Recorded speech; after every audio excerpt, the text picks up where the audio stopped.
Beech trees don't flower and produce seed every year. They do it once every 2 to 5 years. And our native forests in New Zealand have got an awful lot of beech trees in them. They're the most common forest trees in our forest. So when the beech trees produce seed, it has a huge impact on the forest. What happens is the seed falls on the forest floor and it's eaten by rats and mice, and so the rats and mice breed like they've never breeded before, and then stoats come along and eat the rats and mice that are doing very, very well.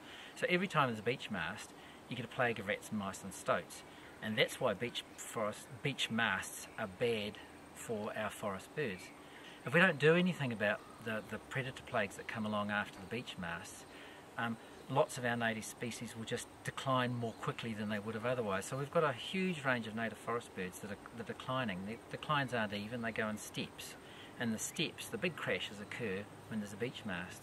This year the beech trees have they flowered last spring and they're about to drop their seed now, and as a result over the next few months the rat and mouse numbers will build up and we'll have another one of these plagues. So we're having one right now basically. What we need to do is kill rats and mice and stoats in big numbers, and we can do that with traps, and we can do it with poison and bait stations, and we can do it with 1080 applied from the air.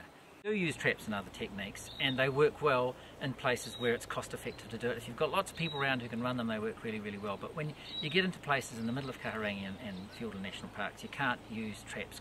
Well, they're too expensive to use because it costs a fortune to maintain them.